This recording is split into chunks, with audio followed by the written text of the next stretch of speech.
లేకపోతే వనపర్తి నాగవరం జాతరకు పోవాలని రాజనగరం జాతరకు పోవాలంటే ఇంటి ఆయన నగదు ఇవ్వాలి. ఆయన లేవుపో మళ్ళీ చూద్దామంటే మళ్ళీ ఎన్నడో వచ్చినాడు. అమ్మగారింటికి దసరాకో దీపాలకు పోయేస్తా అంటే ఇప్పుడు కిరాయి పైసలు ఏడున్నాయి పో అనేటోడు. అమ్మవారిని దర్శించుకోవాలన్నా అమ్మగారి ఇంటికి పోవాలన్నా మా అక్కలు అడుక్కునే పరిస్థితి. ఇవాళ ఆర్టీసీ బస్సు నేను మీ తమ్ముడు ముఖ్యమంత్రి అయినాక మా అక్కల్ని అందరు నడుతున్న ఇక్కడ ఉన్నోళ్ళని అక్కడ ఉన్నోళ్ళని ఒక్క రూపాయి ఎవరన్నా అడిగినరా అక్క బస్సుల్లో మిమ్మల్ని ఎవడన్నా మిమ్మల్ని రూపాయి అడుగుతా మీ తమ్ముడు ఫోటో చూపించురు, గో మా తమ్ముడు ఈడు ఉన్నాడు పోయి మా రేవంత్ దగ్గర తీసుకోపోను రమ్మా మా కిరాయి పైసలు మా తమ్ముడు ఇస్తాడని. ఇవాళ ఏడికి పోయినా మీకు ఉచితంగా బస్సులో పోయే ప్రయాణం మీ తమ్ముడు తెచ్చిండు కదా అక్క, తెచ్చిండా లేదా?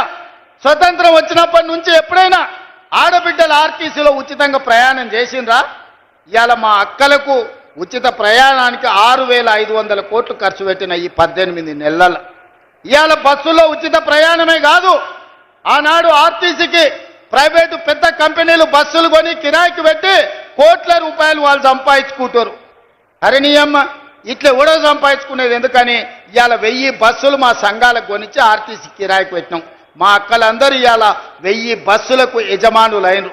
ఉచితంగా బస్సు ప్రయాణం కాదు 1000 బస్సులకు యజమానులై ఈ బస్సులు మావి అని మా ఆడబిడ్డలు ధైర్యంగా గుండె మీద చేసుకొని చెప్పేటట్టు ఇవాళ తీర్చిదిద్దిన మా అక్కల కోసం నేను కష్టపడుతున్నా. ఎందుకంటే ఇంట్లో అక్క కష్టం నాకు తెలుసు. అదేవిధంగా చంద్రశేఖరరావు ఆయన కొడుకు సెల్ఫీలు దిగుతారు, సెల్ఫీ డబ్బాలు కొడతారు.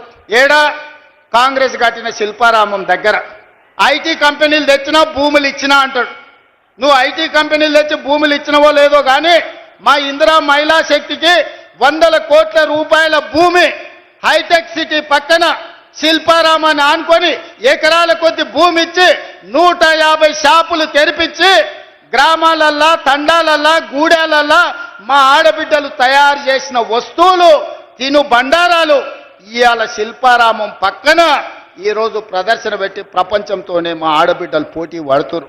మా అక్కలు మా చెల్లెళ్ళు తయారు చేసిన ఉత్పత్తి వస్తువులను భారత్ సమ్మిట్ ద్వారా 108 దేశాల నుంచి దిగ్గజాలను పిలిపిస్తే అక్కడికి వచ్చి మా అక్కలు చేసిన పనులను అన్ని చూసారు.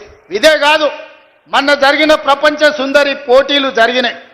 ప్రపంచంలోనే సుందర పోటీలు హైదరాబాద్లో జరిగితే 118 దేశాల నుంచి వచ్చిన వాళ్ళు అక్కడ స్టాల్స్ ఇందిరా మహిళా శక్తి స్టాల్స్ మా అక్కలు నిర్వహిస్తుంటే అక్కడికి వచ్చి 3 గంటలు ఉండి మా అక్కలు వ్యాపారం ఎట్లా చేస్తుర్రో మా అక్కలు వస్తువులు ఎట్లా ఉత్పత్తి చేస్తుర్రో ప్రపంచ దేశాల నుంచి వచ్చి చూసి మా అక్కల నుంచి నేర్చుకొని పోయినరు.